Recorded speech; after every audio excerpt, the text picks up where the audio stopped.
दोस्तों, अमरदीप के रहस्य का अगला भाग आगे की कहानी शुरू है। अभी चंद्रसेन रोने की उभरी आवाज़ों के बारे में सोच ही रहा था कि तभी एक साथ कई हाथ पानी के अंदर से उभर कर चंद्रसेन के पैरों की तरफ पकड़ने के लिए आगे बढ़े। ओह, ये हाथ किसके हैं?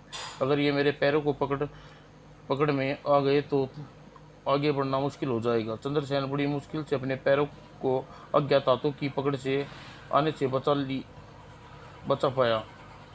तभी जलाशय में मिली जुला सवार उभरा। वापस लौट जा मूर्ख इंसान, वरना तेरा भी वही हाल होगा जो हमारा हुआ है। अमर अभी भी कभी भी तेरी तरह अमरदीप को हासिल करने यहाँ आए थे, किंतु इस जलाशय में डूब कर जाने गवा बैठे। लेकिन मैं अपने स्वार्थ के लिए अमरदीप प्राप्त नहीं करने आया हूँ। तू ऐसा नहीं मानेगा। और उसकी आवाज़ के साथ ही कई हाथ एक साथ पुनः चंद्रसेन के पैरों की तरफ लपके। निकट ही था चंद्रसेन उन पैरों चंद्रसेन के पैरों के हाथ की पकड़ में आ जाते इससे पहले चंद्र पर फुर्ती से किनारे की ओर दौड़ पड़ा। और किनारे पर पहुंचते ही चंद्रसेन हताश स्वर में बोला, असंभव, अमरदीप तक पहुंच पाना किसी इंसान के बस की बात नहीं है। बस इस बात से गुजरती हुई हल्की फुल्की प्राणी ही अमरदीप तक पहुंच सकता है। चंद्रसेन की बात सुनकर पंडित जी की आंखें में आशा की किरण जगमगा उठी और बोला, तो फिर यह काम अपने इस मित्र से क्यों नहीं सौंप देते युवराज? ओह, यह तो मैंने सोचा ही नहीं। की और सुंदर जैसे चंद्रसेन के मनोभाव को भाप गया। बस फिर इससे इससे पहले चंद्रसेन सुंदर के सामने इच्छा व्यक्त करता, लगभग जलाशय की टिकेबाज से होता हुआ किसी छलावे की तरह अमरदीप तक पहुंच गया और पलक झपकते ही अमरदीप को हाथों में चंद्रसेन के पास पहुंच गया। तुम्हारा यह उपकार मैं कभी नहीं भूलूंगा मित्र।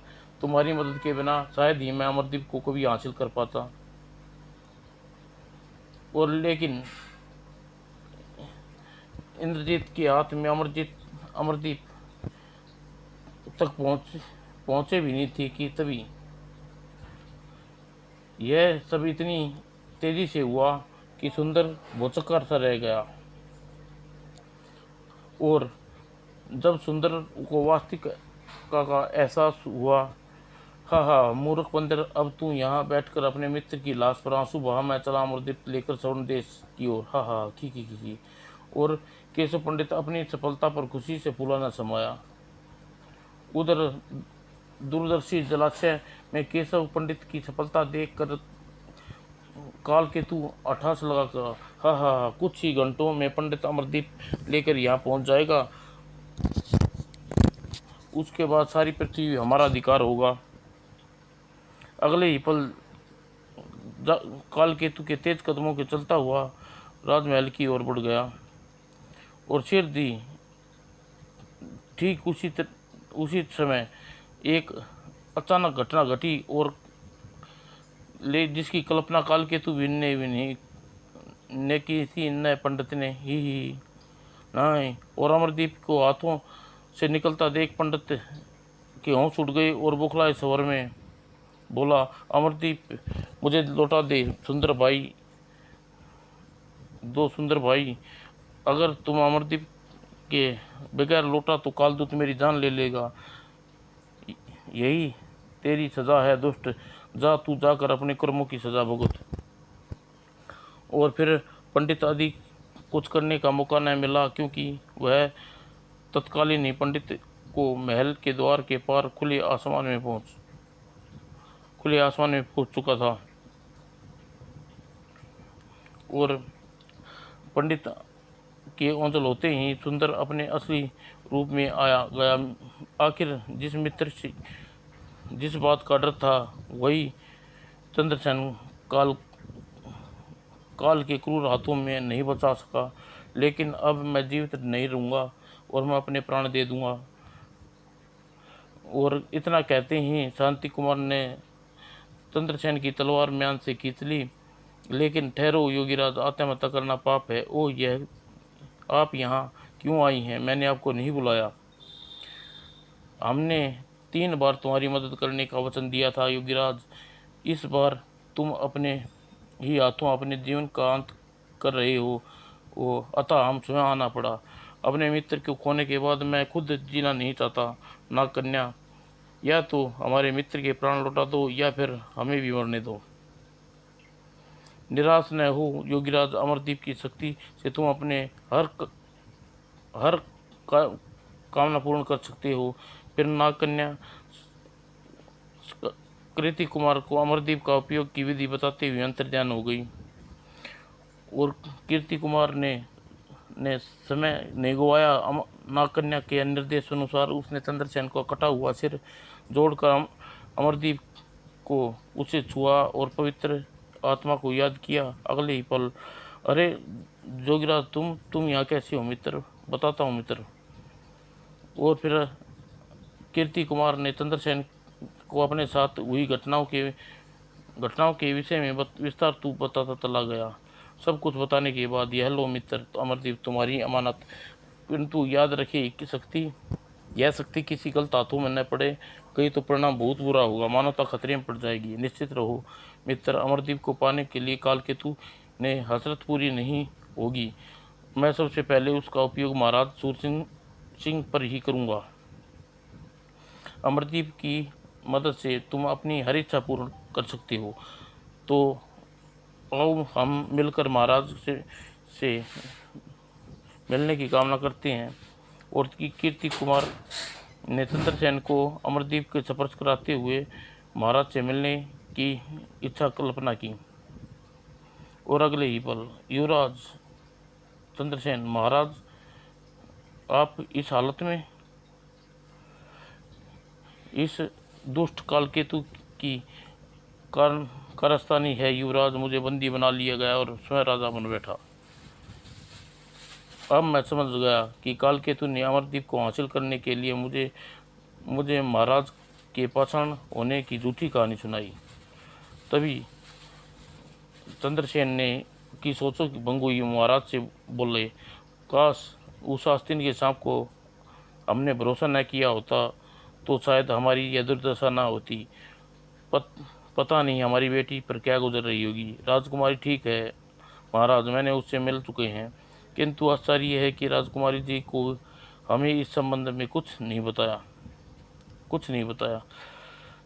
हो सकता है राजकुमारी इस संबंध में कुछ में जानती ही न हो। हाँ, हो सकता है। और फिर चंद्रसेन कुछ सोचने लगा। पंडित जी खाली हाथ लौटते देख कालकेतु पागल हो उठेगा और वह अमरदीप पाने के लिए हर कोशिश करेगा। इससे पहले ही हमें कुछ करना चाहिए। यह काम तुम अमरदीप की मदद से बड़ी आसानी से कर सकते हो।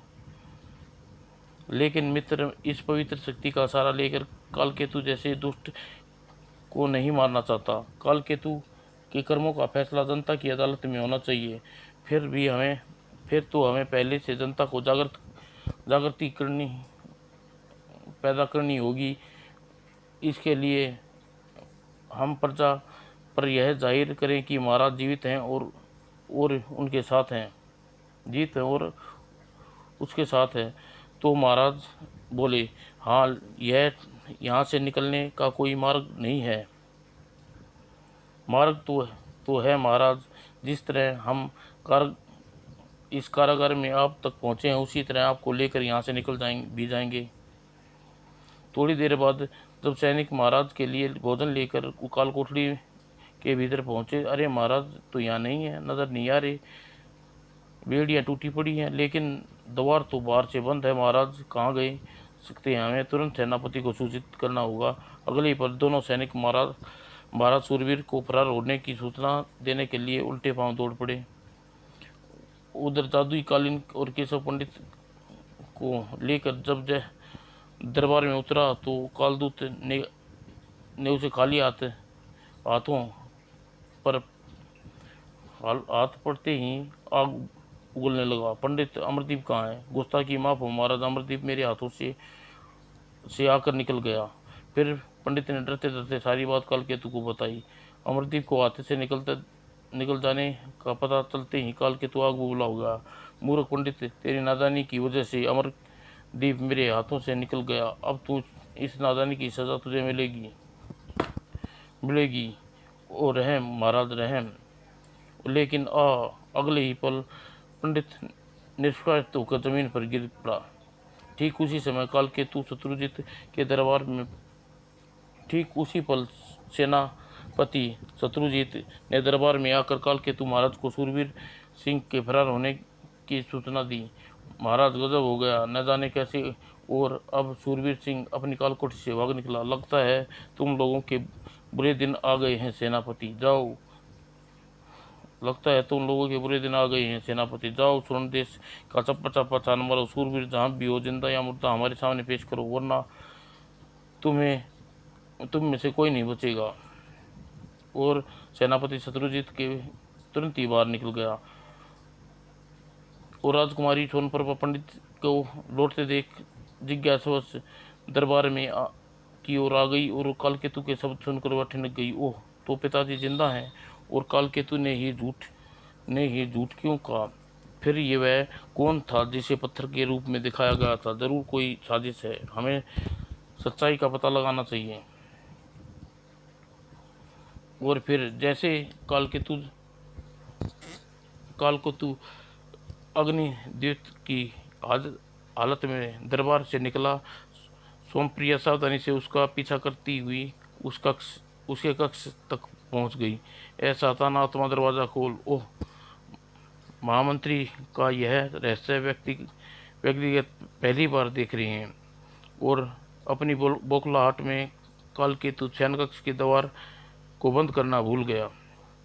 और सोनप्रभा कालकेतु की क्रियाकलापों को दोहराते हुए बिना किसी दिक्कत के पहाड़ी पर पहुंच गई, जहां कालकेतु शैतान की आत्मा से अमरदीप को हासिल करने की मदद मांग रहा था। ये शैतान की आत्मा जानती है तू अमरदीप कहाँ है इस समय कहाँ है, किसके पास है। अगर तू मुझे अमरदीप ला दे तो मैं तुझे अपनी कैद से मुक्त कर दूंगा। ठीक है, अपनी मुक्ति के लिए तुम्हारी यह इच्छा भी पूरी करूंगी, लेकिन अपना वादा भूल न जाना मेरे आका। अगले ही पल खोपड़ी ने तालाब में जल में गोता लगाया। ओह, आखिर अमरदीप का यह क्या रहस्य है? कालकेतु उसे पाने के लिए इतना व्याकुल क्यों है? और उधर गुप्त स्थान पर एकत्रित भीड़ संबोधित करते हुए महाराज सूरवीर कह रहे थे, अब समय आ गया है मेरे बच्चों, उठो और कालकेतु को ईंट से ईंट बजा दो। और जब तक वह दुष्ट जीवित है तुम लोग बेखौफ होकर नहीं जी सकते। हमने पहले ही एक बार कालकेतु से टक्कर लेने की कोशिश की थी महाराज, लेकिन हमें मुंह की खानी पड़ी। कालकेतु की जादुई शक्तियों का स्वामी है महाराज, हम उसका कुछ नहीं बिगाड़ सकते। अपनी जादुई शक्तियों से पल भर में मिटा देगा। और कालकेतु की जादुई शक्तियों से ज़्यादा शक्तिशाली इस टाइम की शक्ति है अमरदीप की शक्ति है। उसी जादुई शक्ति का इस्तेमाल किया तो हम अमरदीप की शक्ति का प्रयोग कर उसे मुंह तोड़ जवाब देंगे। तभी ओह, चंद्रसेन म्यान से तलवार खींचते हुए हाथ की तरफ लपका, लेकिन इससे पहले कि वह उस पर वार करता रहस्यमय अमरदीप को लेकर अदृश्य हो गया। ओह, और फिर अब क्या होगा? अमरदीप शक्ति भी हमसे छीन गई। अब हम कालकेतु के युद्ध में कभी नहीं जीत सकते। तभी चंद्रसेन लोगों का मनोबल जागृत करते हुआ तेजी से स्वर में बोला, हम जीत हमेशा सत्य की होती है साथियों, अपने हौसले बुलंद रखो और मौत बनकर देश के गद्दारों पर टूट पड़ो। महाराज सूरवीर सिंह भी चुप न रही। यह जंग तुम्हारी आज़ादी के लिए है मेरे बच्चों।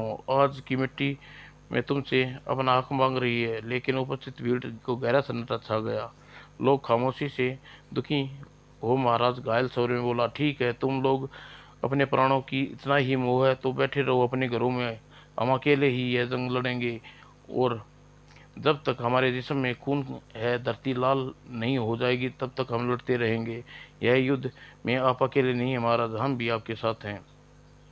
और फिर अचानक जैसे तैसे खौफ का भ्रम टूटता चला गया। हम भी आपके साथ हैं महाराज, देश की आज़ादी के लिए हम अपनी कुर्बानी देने के लिए तैयार हैं और हम युद्ध में करेंगे महाराज, चाहे अंजाम कुछ भी हो। और फिर टूटी हुई उम्मीदें जैसे फिर से जुड़ गई। तभी वातावरण में जोशीले नारे गूंज उठा, हम हम मर जाएंगे, कट जाएंगे, लेकिन माटी का कर चुकाएंगे। हम सब आपके साथ हैं महाराज। और उधर जैसे ही शैतान ने की आत्मा ने अमरदीप कालकेतु के हाथ में थमाया, कालकेतु शैतानी हट्ठा कर लगा के भयानक स्वर में बोला, अमरदीप मेरे कब्जे में है सर्वशक्तिमान, अब मैं पृथ्वी लोक पर मेरा शासन होगा। अब मुझे अपना वादा पूरा करो, अब मेरे आका मुझे मुक्त कर दो। मुझे आज़ाद तुझे आज़ाद कर दूं? नहीं, कभी नहीं।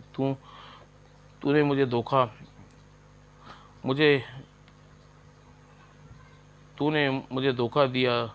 तूने बताया था कि चंद्रसेन मृत्यु है, अमरदीप चंद्रसेन की मदद अमरदीप कर सकता है, मगर तू झूठ बोला। इसकी सज़ा तुझे भुगतनी पड़ेगी।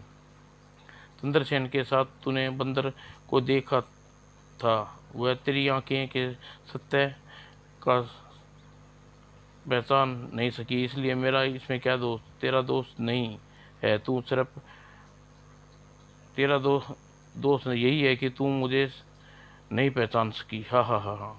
और इतना कहकर कालकेतु अट्ठासा लगाता हुआ चल पड़ा। निर्दोष पाजी, बेमौत मरेगा तू। मौत तेरी मौत ही तेरी अब मेरी मुक्ति का उपाय है। हा हा हा। मैं मृत्यु पर विजय हासिल कर चुका हूँ। मूर्ख कौन मारेगा मुझे? और तभी काल केतु सोमवती की उपस्थित से बेखबर था। जल्दी ही उसने असावधानी से कीमत चुकानी पड़ी। और इससे पहले कि कालकेतु संभल पाता तो राजकुमारी अमरदीप को उसके हाथ से झपट लिया। मैं मारूंगी तुझे दुष्ट राजकुमारी, तुम यहाँ क्या कर रही हो? और फिर अपने स्वर में कठोरता पैदा करते हुए कालकेतु बोला, ला बेवकूफ लड़की, अमरदीप मेरे हवाले कर दे, वरना तेरे जिस्म के टुकड़े टुकड़े कर दूंगा। जब तक अमरदीप मेरे हाथ में है, तू मेरा कुछ नहीं बिगाड़ पाता और तेरा अंत निकट आ चुका है दुष्ट। नहीं नहीं नहीं, तुम मेरा कुछ नहीं बिगाड़ सकती। कहते हुए कालकेतु स्वर्ण प्रभा की तरह लपका।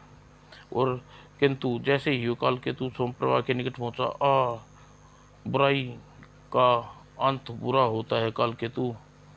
और आग की लपटें में घिरा कालकेतु चिल्ला रहा था, ए शैतान की आत्मा, मेरी मदद कर।